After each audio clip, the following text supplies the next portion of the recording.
Are you ready to get casual? Grab your favorite adult beverage or combustible plant and join us for our roundtable TTRPG discussion. Oh yeah, it's time for Casual Friday. And now, here are your hosts. What's up, everybody? I am Ryan Doyle. Beside me, my partner in crime, Brad Wolf. Jim is still on the mission with the time machine back to the past to kill the robot that built the robot that replaced him last week and then exploded. It's convoluted, as most time travel stories are, but we don't have time for that today because we've got news. We've got things to talk about in the TT RPG space. So get casual, hang out with us, and we're going to talk about D&D games that became shows, that became books. We're going to talk about D&D games that became media empires that are expanding.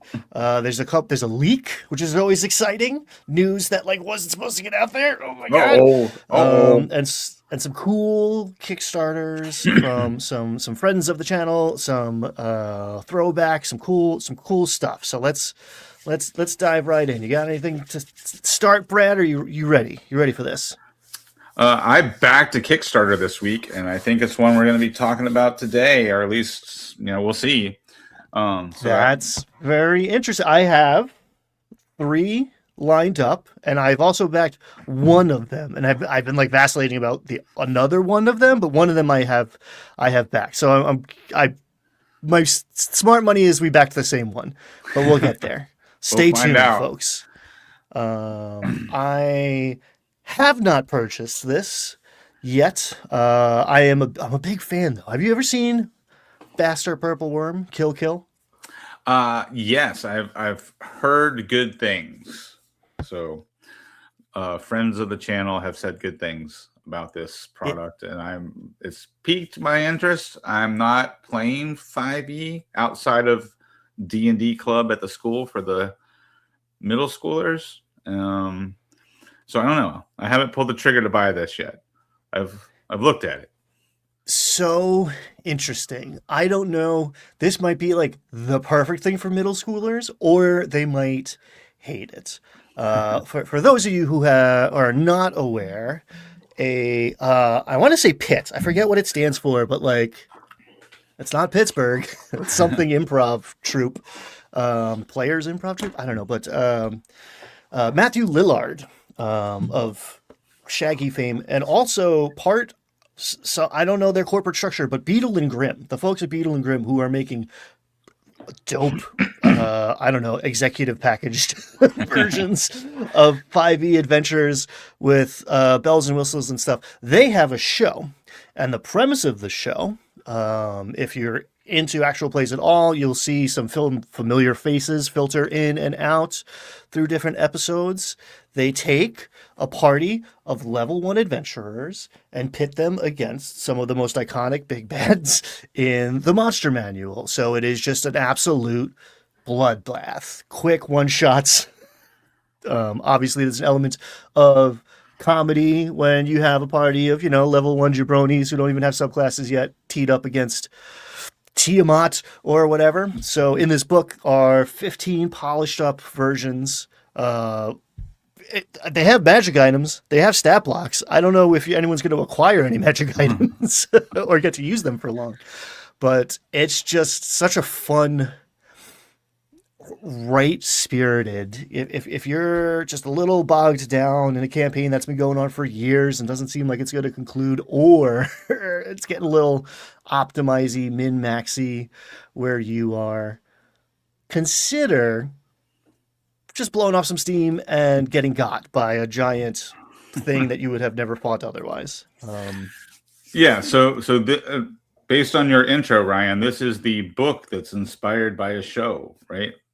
That was one of the This examples. Is a book inspired by a show. They have done a bunch of live shows. There's a streaming thing. I think it was part of that short-lived D&D channel. That's right. Oh, that's right. That's right. It was the D&D TV. That's where I first heard about this. That's right.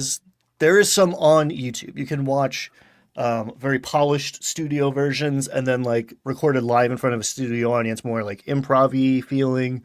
I mean, it's all improv, but you know what I mean. A little more live versions, and it's just I don't know. It's a fun, good time. Have you ever run like a meat grinder? I guess I've done that Yeah. kind of, but Yep. Yeah. That's. I was about to say this sounds very meat grindery to me. That was definitely a thing we did back in the first and second edition days. Like we would, if we hadn't played in a while, we would, somebody would run a meat grinder, and usually what that meant for us was whoever survived kind of got to choose the next campaign. That's how we would like. So if we hadn't played in a while and someone's like, I got a campaign idea, then one of us would say, all right, let's do a meat grinder and see who lives. And so whoever survived the meat grinder, their player character survived the meat grinder, they got to pick the next campaign, whether it was their idea or somebody else's idea. They're like, no, I actually like your idea better. I'd rather play in that than run mine. They would get to choose. That's how we used meat grinders back in the day. I love that idea. That is so cool. I mean, that feels like the kind of thing that happens like, in the lunchroom or after school. Everything I deal with these days is a little more, I don't know, rigorous and scheduled and stuff, but like, oh man, what a great concept. Especially like the idea of like people vying to run their campaign. Like that's something I'm lucky. My Tuesday night game, we have a bunch of DMs. So like we've been rotating through who's doing what, and some of us are working on one shots or whatever. But no, I want to be dungeon master is not a thing I've heard in my decade plus of D&Ding. Yeah, well, see, this was back before there was an internet, like, when I was a kid. So, like, we didn't know there was supposed to be a forever DM who always ran. We thought we could all be DMs. Like, how crazy were we? Madness. Absolute madness. It gives funnel a little bit. You ever go through what is it? Sailors on the Starless Sea is like the one in Dungeon Crawl Classics, but there's quite a few of them. Those are fun. Yeah, I actually when Dungeon Crawl Classics first came out, and I heard about the idea of a funnel, I think it was about the same time. I had just like D&D 5e was like brand new at the time. When I heard about the Dungeon Crawl Classics funnel, and I ran a funnel. I sold the idea, ran a funnel of what I called 0 level characters. And for 5e 0 level characters, what I did was they didn't have a proficiency bonus yet. They didn't have a class yet. So they just had a background and a feat. And that's all they had. And I made up a character sheet where you could put 4 of those on one character sheet. And so each player had 4 characters, and it was crazy. One of the only surviving characters was named Jeff, because the player picked the one of the 4 that he wanted to live, and he gave that character a really cool name. And then the other 3 were like Mutt and Jeff and Dan or something like that. And Jeff was one of the only survivors. That is how it goes. There's a writer expression, kill your darlings. And if you've ever run some characters through a funnel, there's clearly one who's like, oh yeah, this guy would make a great whatever. This guy, I pulled an elf somehow, or like this would be like a good like wizard that actually has like a few hit points. And no, that's the one. As much as you protect it, that's the one that's going to get got. Which is great. I mean, if you haven't had that poignant moment of losing a character that you care about so much, I posit you haven't experienced peak D&D. And if you haven't had it happen to you in a while, maybe think about letting somebody go, throwing that Hail Mary, going out in a place of glory. That is one of the peak experiences that we don't get a lot of opportunities to enjoy. It's like that Daffy Duck trick. I can only do it once. Yeah, the play some, draw not Draw Steel, Daggerheart, right? Mm, Daggerheart has the mm. Blaze of Glory feature built into the game. Or go watch our live play where we played Daggerheart. Not everybody survives that. No, in fact, I would say the majority of us die in the end. Yeah, Spoilers. yeah. And it was glorious. I mean, that was one of my favorite campaigns that we have up on Landlocked Warlocks. And if you haven't watched it, you're missing out. Yeah, it Um, was only 4 sessions, right? So it's not a large yeah. time commitment. Yep. No, it's tight. It's tight. It's the saga from the one page one shot club. So it's it's 4 episodes instead of just the oneer. The fine folks at Critical Role went from posting on Vine to hiring media alum Alyssa Zeisler as general manager of streaming at Beacon. So she's coming from the Hallmark channel, which say what you will, they've been around for a while. They know what they're making. But this is interesting to me. One, this is Variety, right? Like I didn't find out. I'm not subscribed to Variety, but a media company who's whatever talking about TVs and movies broke this story before it was on EN World and everybody else in the gaming industry. So Critical Role is taking over. Like they have their own streaming service. They have Mhm. multiple shows. I'm curious what their like licensing arrangement is with Amazon because they have 2 animated series on Amazon and presumably a third might be on the way with Campaign 3. They have Feeble of Dirt is running a Daggerheart campaign on Beacon, and it kind of feels like they're just getting started if they're hiring someone to run their streaming service for them. This is not an afterthought now. This is a big business. The first thing this makes me think of, and I actually was given this book for Valentine's Day as kind of a joke. Oh, Um, could this be something pulling in somebody from the Hallmark Channel? Could they be making a Tusk Love TV show? wow. Wow. Oh wait, hold on. Circle back. You got Tusk Love for For Valentine's Valentine's Day? Day this year? Yeah. I didn't know it was. Of course, it's out in the world, but I didn't even know that was like a physical object in this version of reality. But that's great. That's great. Oh man. Yeah, I Yeah. guess if you're not a Critical Role fan, you want to tell them what Tusk Love is? Tusk Love is an in-game artifact that Matt pulls out of his ass when Jester, the funny, horny character played by a funny, horny player, is like rifling through a store or a bookshelf or something, and she finds like a smutty, like a bodice ripper, like fanficky kind of book, and it's Tusk Love, and it's this orc Captain Fabio type. They don't really elaborate too much on it, but it becomes a running gag, and I guess they made, I guess they've made a book Yeah, out of it. they made a real book inspired by the fictional book that existed in game and then also existed in the TV show as well, because the Tusk Love book pops up in the background Mm. in the Mighty Nine TV show as well.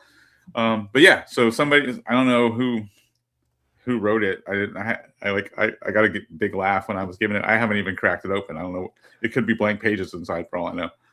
It's just pictures. It's just pictures. It's like, yeah, I read it. I'm reading it for the articles. Oh man, it does. And maybe again, people change companies. Doing the same job at a different company doesn't necessarily mean you're bringing the same ethos tone. But any sort of tea leaf reading from like bringing in an exec from Hallmark is like, all right, are we getting a little like cozier here? Critical Role is not afraid to experiment with a lot of different genres, and they're not afraid about what butthurt grognards are going to grumble about. So maybe if anyone's going to make a cozier thing, and it's not my cup of tea in Mhm. general, but it doesn't I don't know, threaten my masculinity that it exists or whatever the outcry's about. I'm still a little confused on that point, but yeah, maybe we're getting a show like that. They have some like gothy stuff. They've messed around with their own version of like Call of Cthulhu, kind of in some Yeah. ways. So I could see another. They might have been working on another system before they realized that they had a real success on their hands with Daggerheart. So maybe there's Yeah. something halfway finished sitting on a shelf Yeah. somewhere. Yeah.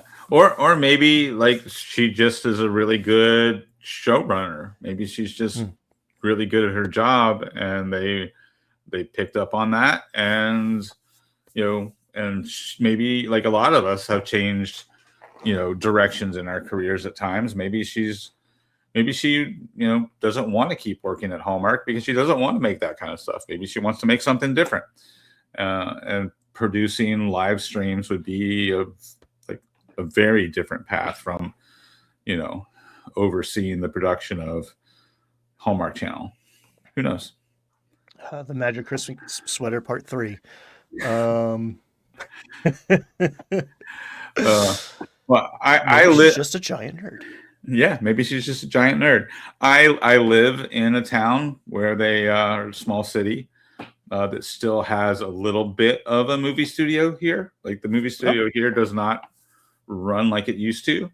But we've had, in recent years, we had a couple of the last two Scream movies. The last two, I think, Friday the 13th movies were filmed right around my neighborhood, as have a few of those Hallmark movies too. So it's crazy. They did one of the Hallmark Christmas movies in my neighborhood, and a couple of my neighbors' houses were like covered in fake snow for 3 days. Yeah. So you're on the Christmas side of town, not the Elm Street side of town, it sounds like. Well, the park right by my house was actually featured in the Friday the 13th movie. Like we have looky-loos, like tourists who come through.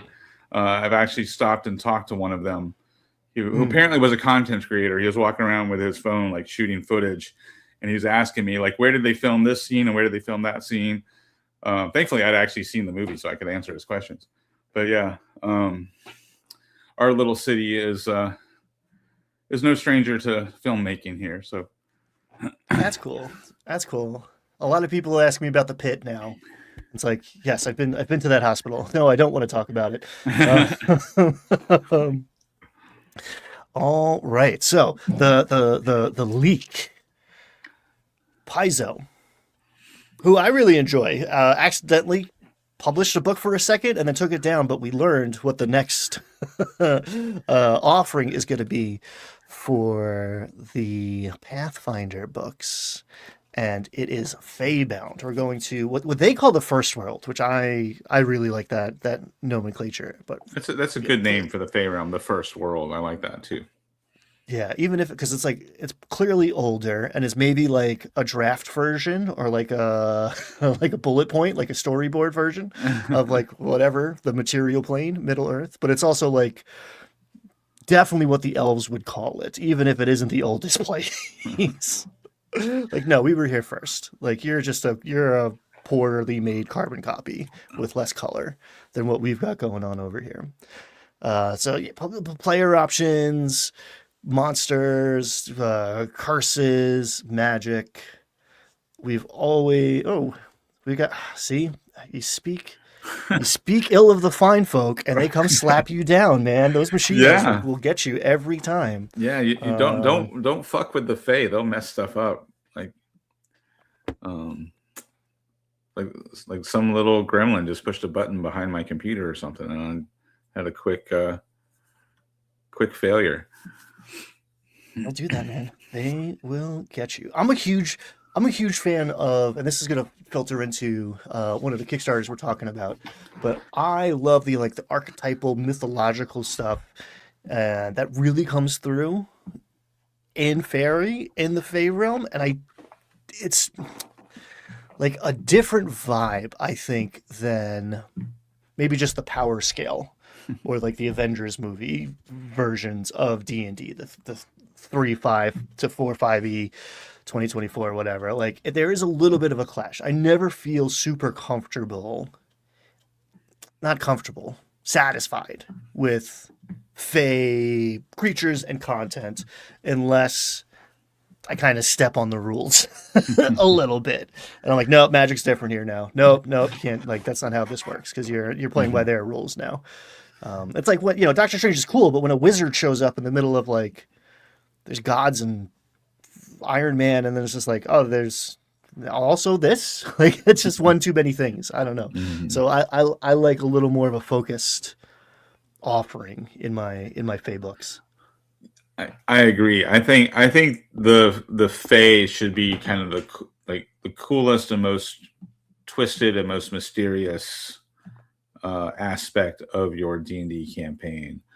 In fact, when 5th edition first hit and somebody realized the pixie, being able to summon a pixie with the Conjure Fae spell, could be really abused. My players started talking about it at my game table. So this was probably like early 2015, right after we had just started playing 5th edition, late for 14. And I was like, sure, please summon some pixies. Let's have some fun. Yes. And they were like, oh, never mind. Brad has some twisted plan for pixies. Let's not fuck with Fae. I'm like, yep. That's the exact message I want you to get. Yeah. Hey, everybody, read a book. do not truck with the Fae casually. Know what you're getting into. Draw your circles well before you go summoning any sort of Fae creature. Yeah. Things get a little funky. Yeah, and for the record, if anybody is actually wanting the solution I had in mind for that is if someone ever used Conjure Fae to summon pixies, I was going to randomly roll to see what spell the pixie actually cast. So when the player requested the pixie to cast Polymorph, I would roll a dice to see what spell they would actually cast, and then I would ad lib, like improv, some sort of reason why they cast that spell instead, just to show the twisted mind of the pixie. I love that. And as Twin Steel says here, I'm an aberrations man myself, which classic, great. There is a very interesting narrative challenge for a dungeon master to be like, oh, okay, this thing is not human, and like, beast mode, okay, cool, like this thing's hungry and wants to eat you. Kind of simple, can't be bargained with.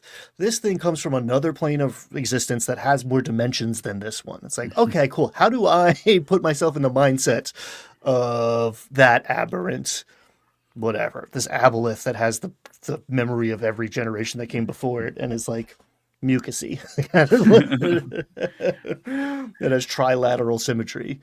I always love that, but I always feel like I'm stretching when I go reaching for aberrations, and I try to exercise that same muscle for the Fae. It's not like, oh, this is just a cute thing with pointy ears. It's like, nah, man, this thing is playing by a whole different set of rules that you actually can't comprehend.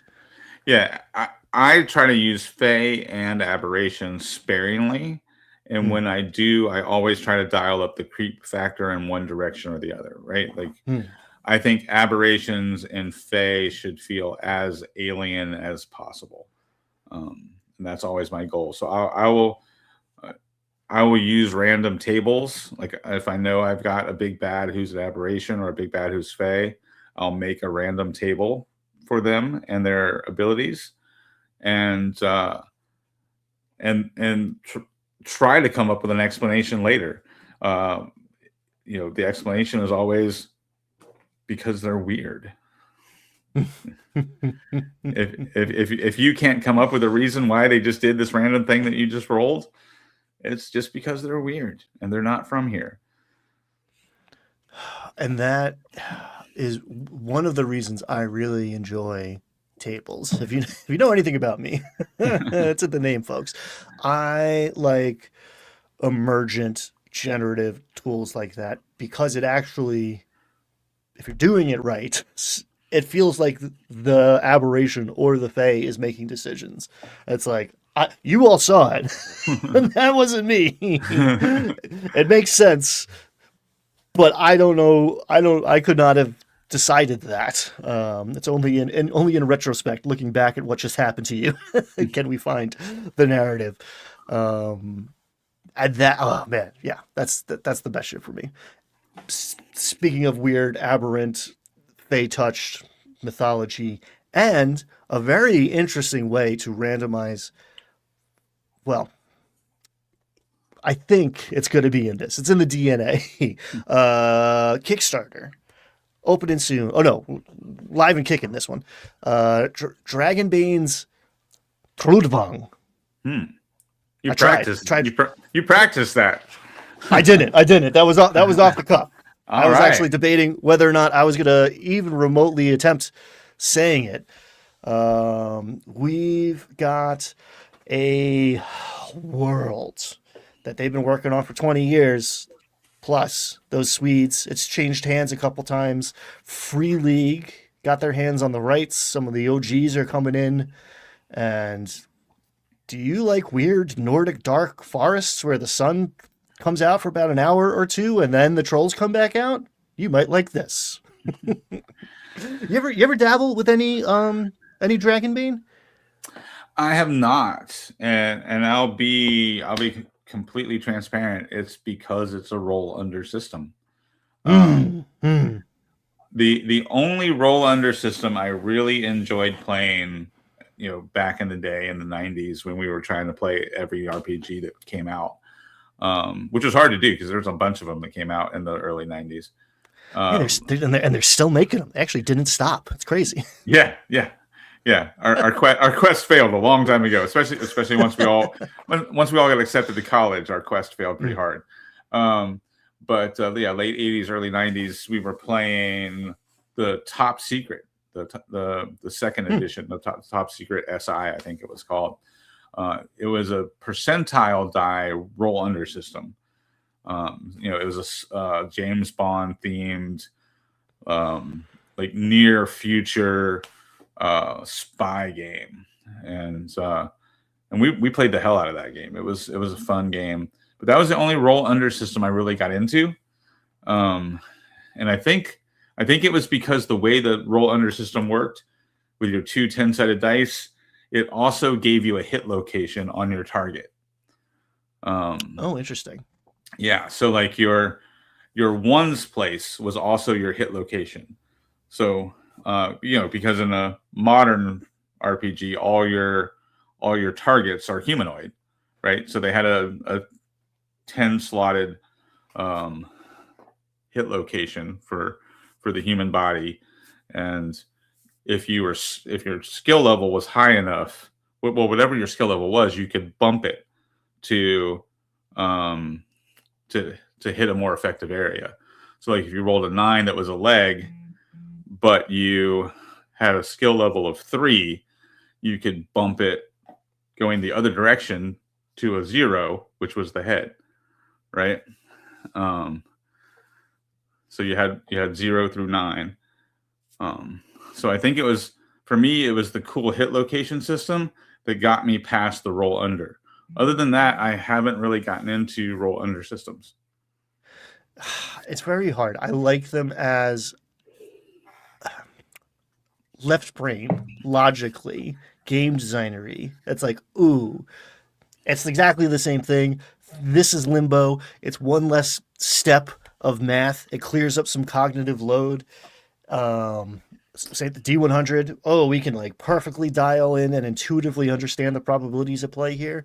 And then in practice, right brain, it's like, oh, this is less fun for reasons that have nothing to do with logic. That's a great explanation. Like, yeah, game design wise, it's faster and more efficient to have a roll under system. Period. Should be good. That is unalloyed good, and yet less fun, less good somehow. Yeah, the other side of my brain says big number good. Big number good. Big number good. Big Yes. number good. Y'all, we're still monkeys. We're still monkeys. Monkeys want the big numbers. But as far as I this, really, oh, I was going to say, as far as the Kickstarter and the setting goes, just to not stray too far from our actual topic, it looks really cool. Like like we were just talking about Fae. I love dark forest settings, but having a dark forest Nordic theme is different. Like I don't know too many other. Like I know some Nordic theme content is out there, but specific Nordic theme dark forest content, I think the only one that really stands out in my mind is like Symbaroum. Gets close to that kind of feel. So this would be, an alternative to that. And I mean, Dragonbane is a really solid system. I haven't played it, but from what I've seen and heard about it, as far as how the game design works and the gameplay works, it seems like a really well-designed system. You just got to get over that roll under hump. I really enjoy. This might actually be my ignorance speaking, but it feels like to me a separate branch of the D&D evolution where like this bird flew to an island and then the weather system changed and it could never get back and no one's heard about it for a couple decades. It's like D&D went where it is now, and up in Scandinavia it went to this, and this was their shit, and they've been working on it, and it feels very well developed. And it feels like, okay, it definitely came from the same progenitor. This was like someone in Sweden was like, D&D is cool, I'm going to make my own version, and it spun up. And now it is its own thing. And I would say my favorite part about Dragonbane is the monster design, because they have Hexflower moves. And I haven't done it before because I'm not sure if this bestiary is going to have that feature, because this setting has its own book of monsters as well as a bunch of other stuff. But I imagine it does. It's not just bite, claw. It's I'm going to roll the die. We're going to figure out together what attack this thing is making. Based on that attack, I can fudge it, but based on that attack, something else is more or less likely to happen. So there's like built-in combos and chains of moves. That makes sense. Yeah, it's kind of a more elaborate. It's kind of a more elaborate version of the Alien RPG, where you also roll for the monster's attack, because of the Hexflower aspect. I don't believe the Alien RPG has the Hexflower, because it's that gives you the combo, right, with Dragonbane. But that Alien RPG is also by Free League, if I'm remembering correctly. Yeah, I mean they do good stuff. I'm always enamored.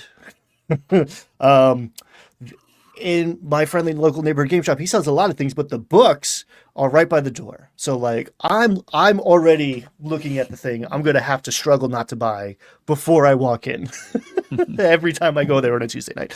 And more often than not, it's a Free League product, and I'm just like, oh man, do I want to spend $100 tonight on something I'm not gonna use for a long time? I don't know. Maybe. If that's you, if funding is not an issue, man, I would check this out. There's a cloth map. These like deluxe editions. Oh, they're shiny. They're gold. They got this cool Celtic knot symbology going. It's appealing. Yeah. It looks good. And if I hadn't already backed 2 Kickstarters in the last 9 months or whatever it was, I might be tempted on this. I don't know. I'm still trying hard not to go after Dolmenwood on top of everything else. Oh, you're talking to the wrong guy if you're trying not to buy Dolmenwood, because I just look at it some days. I'm just like, ooh, I remember you guys. We might be going back actually. One of my tables, because we all remember it quite fondly. This one I did not back because I have most of it, but Nimble is making a monster manual, expanded, and this is your chance to get your hands on the physical books if you didn't last time, because they rapidly sold out. So friends of the channel, Evan, and Twin Seals in the house somewhere, have been working on this with some other fine folks, and It looks dope. If you haven't dabbled with Nimble, take a look because you can run anything and anything when you get down to it. But this is built to sit on top of 5e in a way that makes 5e way lighter instead of way heavier, which is hard to do. Yeah, hence the name, right? And Mhm. this is the one that I did back. I talked myself into this last show. I think if you remember me talking about how I've been running Shadowdark for my players, and my players are kind of missing 5e. They want a little more crunch. I don't want all the crunch of 5.5. So I talked myself into this last show. We were talking about Nimble as a good alternative. And so I did it. I pulled the trigger. I got um, the box set with the entire core rules in book form.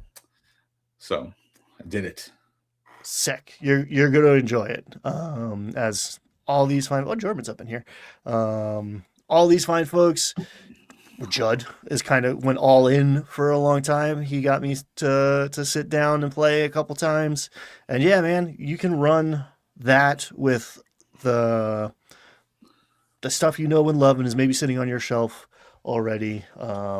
Advanced 5e, something I've always really enjoyed. You can get some of that stuff in there. It's just good. It's just good. If you haven't messed around with it, if you've been stuck playing 5e for a decade or whatever, a couple years, um, I feel like Nimble is the easiest lift to bring everybody with you. Like, Mhm. hey, this is a different version of 5e that's actually a little bit simpler. So it's a good way to onboard.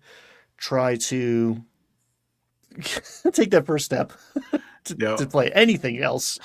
Um, Yeah, and to and plug it's a lot of fun. more Landlocked Warlocks content, we actually played Nimble and we Yeah. recorded it, right? Oh It's yeah. up on it's up on the It's up channel. on here. Yeah. Yeah. Twin Steel ran Twin. it for us, and yeah, we played 5e. And the thing that hooked me about it was not only the ease of play, like it's very familiar. Like if you played 5e, it's really easy to pick up Nimble. Uh, but what not only is it more streamlined and faster paced, which I really liked, I also liked the tag system. I think they're called tags or conditions, where like you you can hit a creature with a spell, and all of a sudden they're smoldering. Right, you hit them with a fire spell, and now they're smoldering, Mm. or you hit them with a lightning spell, and now they're charged. Um, and then you have other spell effects that you can spend, but they only worked on a smoldering creature, or they only worked on a charged creature. So there was a time where I cast a lightning spell and could hit two targets, and there was nobody else around me but the one monster. So I ended up hitting the monster and myself. So now the Hmm. monster and I were both charged, and I had one spell that I could cast if my target was charged, and I had another spell that I could cast if I was charged. So I set that combo up by hitting myself and the monster with that first spell, and then I was able to cast the spell that I could only cast if I was charged. So I intentionally took damage on myself so I could cast the next spell, and that was just a really cool game mechanic, and I loved it. There's a lot of cool, very clever, very like smart, fun things like that, and that speaks to one of my favorite aspects of Nimble, and it's why it comes up on this show so much because I complain about this aspect of D&D all the time. I am not that familiar with that side of things because I never played that class, and the classes in Nimble are distinct. They all have their own gameplay loops, and they're not stepping on each other's toes. And it's not the same seven spells that everyone's going to take no matter what their class is. Marshals feel cool. You're obviously you're playing the same game, but you're playing different games in a way, right? Mhm. Like the paladin is paying attention all of the time. I'm sorry, not a paladin, but the paladin like character is paying attention to their parameters and what's going on in the field, and so is the rogue is paying attention to their parameters and what's going on in the field. But those are very different things that they're concerned about, and they're reacting to very different things, and they're trying to get different things to proc.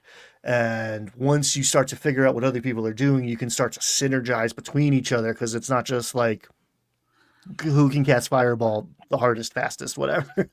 Right. And I love that. And I want to say in Nimble, the roguelike character, isn't it called the cheat? Is that right? The cheat. Yeah, essentially it's breaking the rules in some ways. Yeah. So the dice mechanics that go with the cheat class make you feel like you're breaking the rules, which is super cool. It's like very thematic. And that's what I loved about Nimble, is that it's like easier to play from like a pick up and learn standpoint, but there's definitely some depth to it with, different character class abilities interacting with each other, and different spell-like abilities interacting with each other. So you can actually, even though the core rules are far simpler than 5e, there's a lot of like tactical meat on the bone that you can play around with once you understand the system. It's really great design. Yes. And that's, if you have 100 options and one of them is better than the rest, you really kind of have one option. But if you have 5 options that are very well balanced, now you got 5 options, and stack that with the next 5 options. And now we're really talking about drilling down, making cool customized characters. And unless you're going the Pathfinder route and like exquisite crunch to the point where everything is balanced and you're like, I don't know how to make decisions anymore. The way to do it is the Nimble approach of just like, yeah, cool, you're a cheat. Pick one of these 5 things. They're all awesome. You're going to hope this character dies so you can make a new one so you can play it again. That's my shit. I love it. Yeah. I think we definitely need to clip this out and make it its own little video of us praising Nimble, and send that over to Twin Steel and the folks. Sure. Yeah. Twin Steel, get it to Evan. Tell him we like it. He knows. He was there. I've talked to him. Interestingly, so you backed that. I would have backed that if I didn't have it on my shelf, thanks to Twin Steel. I didn't get any TTRPG stuff for Valentine. No one sent me TTRPG horniness for Valentine's Day, but I did get a Christmas present, so I'll take it. I backed this recently / this morning. Under the Shadow of Hellcast Spire by friend of the channel, Bob Worldbuilder. Yeah. I was intrigued by this. Like I said, I've been playing Shadowdark. And yeah, this was a close call between getting more Shadowdark stuff. Because I already backed the Shadowdark's last Kickstarter, so I'm getting all the extras for Shadowdark from their last Kickstarter. So I was the Hexcrawl one, the Wilderness one. Yeah. Yep. So I was tempted to back this, but I went with Nimble, like I said, because my players want a little more crunch than Shadowdark is giving them. So yeah, this was a close call. I almost backed this too. It's hard. It's so hard to choose. There's so much good content coming out, and this goes back to a previous conversation, I think from 1 or 2 shows ago. As much as it like was cheesy at the time when Wizards of the Coast said, we all won. A few years later, it's kind of true. 5.5 is its thing, and Wizards of the Coast is doing okay with it. But we all gained a lot because of the OGL and the diversity of RPGs that have come out since. A lot of people moved their release dates up, and we got Daggerheart and Draw Steel, and now Shadowdark's new stuff coming too. It's like everybody moved their timetable up because of the OGL, and we got a lot of cool shit in a short amount of time.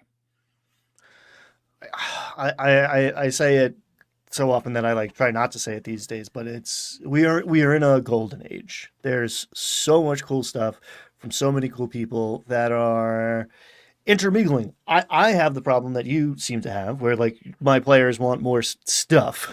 we have players want to play.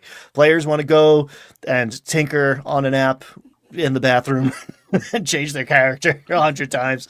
I get it. No hate. I think that gets in the way of other aspects, but players aren't prepping the way DMs are. So that is their version of prep. So yeah, I am very close to getting some of my people to play Shadowdark for I think a short stint. And I think I'm going to run this.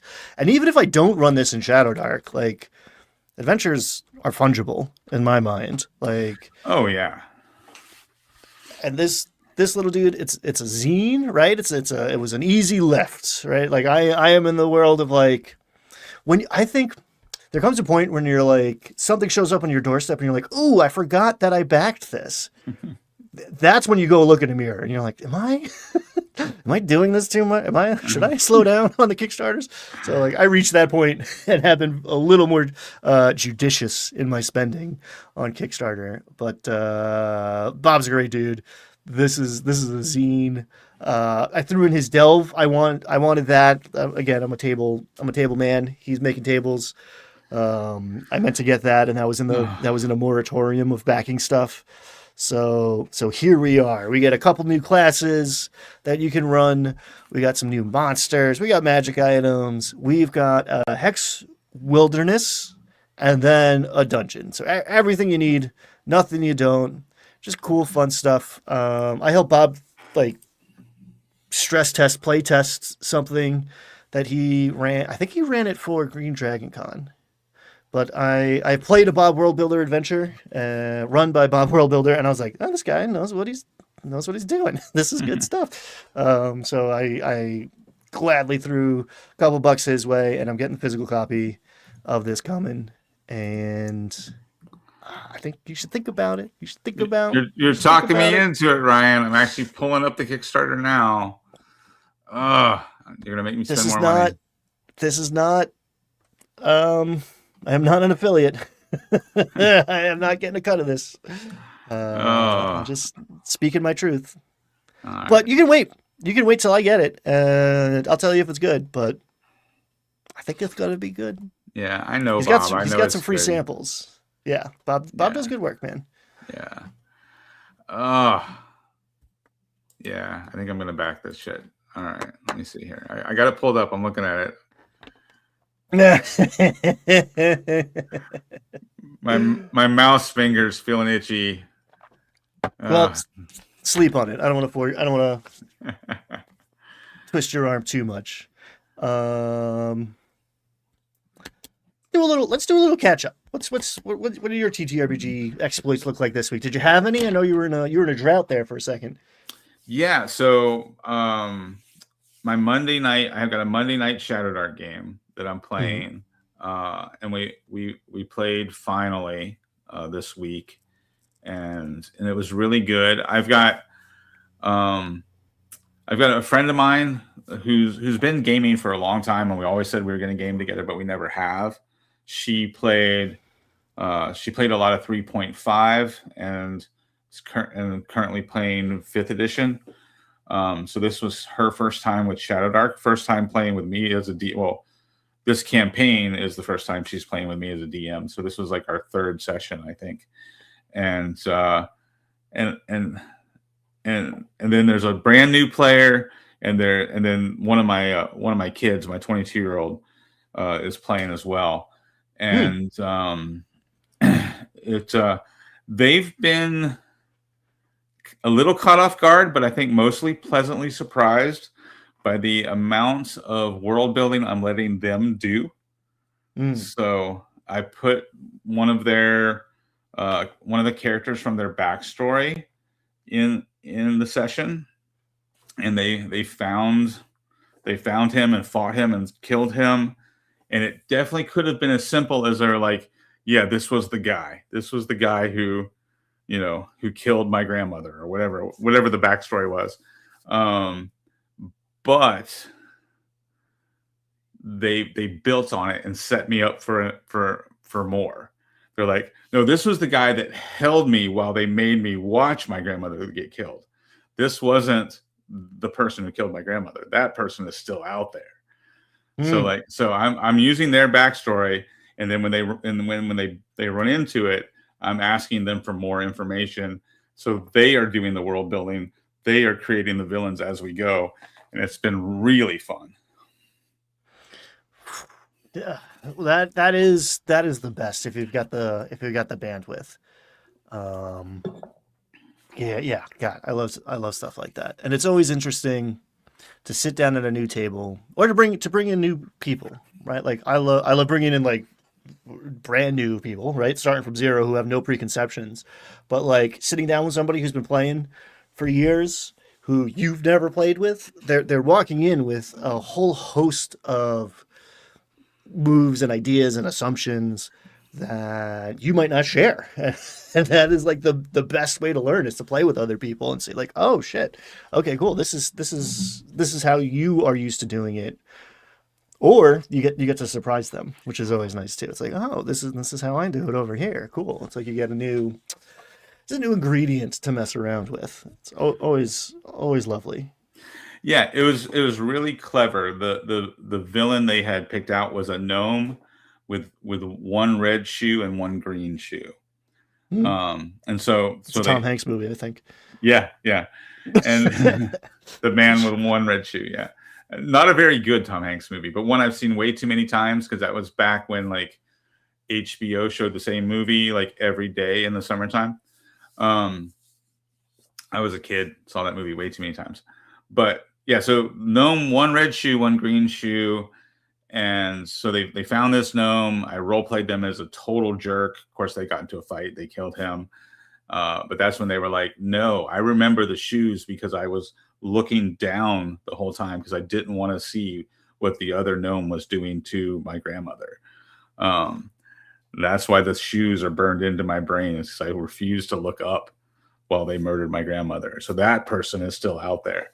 And they don't know what they look like because they refuse to look at that person. So they've totally set me up for like, I could go a lot of ways with this villain that they've handed me. There's a lot of heat to that. There's juice in there worth the squeeze, man. That's narratively rich. That's powerful stuff they're bringing to the table. That's cool. Yeah, I like that a lot. Bill Kearney, I'm firing up a collaborative narrative for Eberron and Spelljammer at the moment, similar to what Wolf was describing. That's a really good pairing. I haven't played a ton of Eberron. I've run through some like oneers, twoers, but the whole, okay, third level spells reshape reality, let alone 7th level spells. What does the world look like?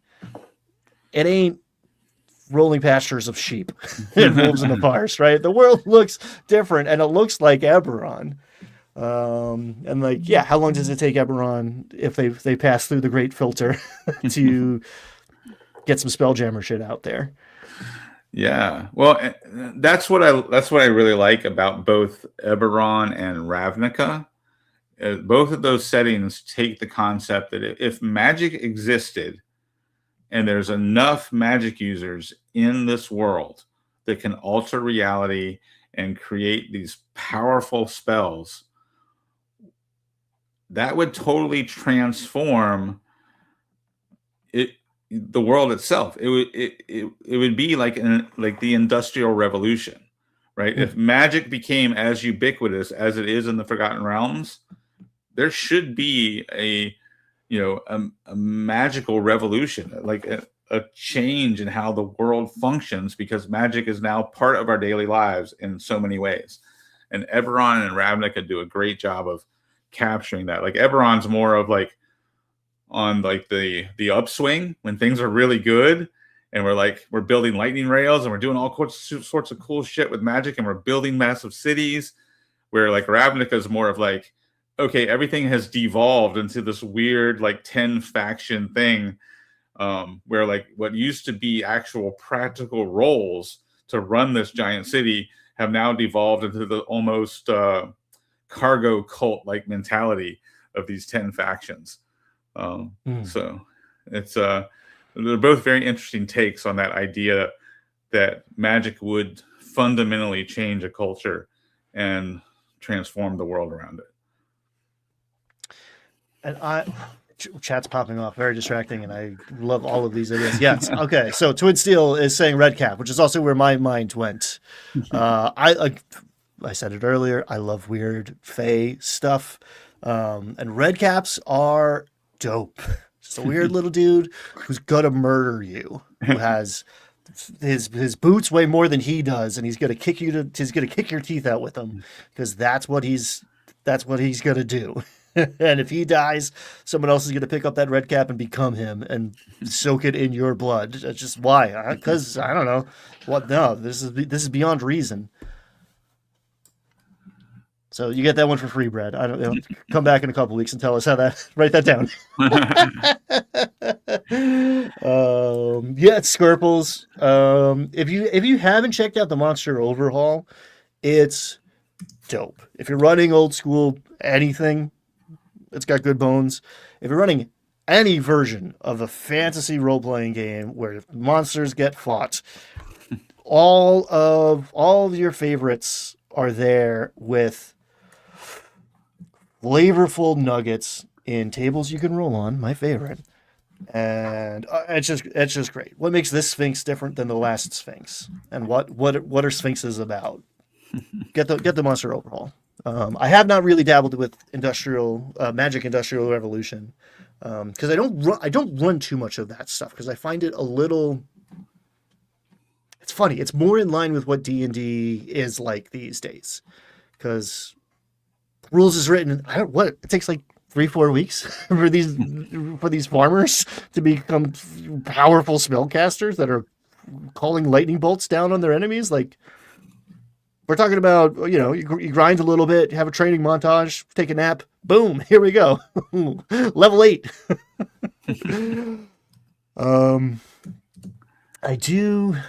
It's funny. I've never pulled the trigger, but my players have been close to triggering events that would take the lower-fi medieval-esque fantasy world and flipping it into a flashback to the futuristic fantasy stuff that had made all these magic items and dungeons that we're finding. Well, we kind of talked about that. Was it last week or week before last with the Netherese, right? Like that's actually built into the Forgotten Realms, right? That the Netherese were these powerful, magical people. The society, the Netherese, lived in floating cities, and they were so powerful. Their archmages had 10th level spells. And there actually was a 10th level spell that made a city float. And that's why their society was built on these hovering cities. And there was a class system between the people who lived in the sky and the people who lived on the surface. And so Forgotten Realms hasn't neglected that concept that if you had powerful enough magic, it would transform the world and the culture, and there would be like a magical industrial revolution.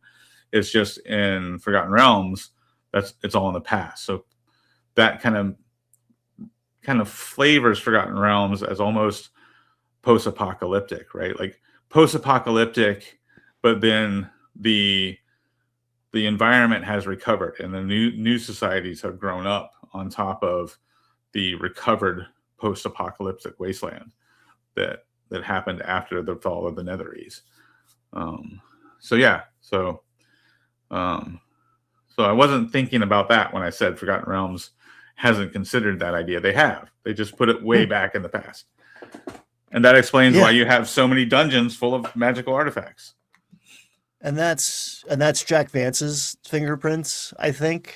Mm-hmm. But it's also a reality. Like that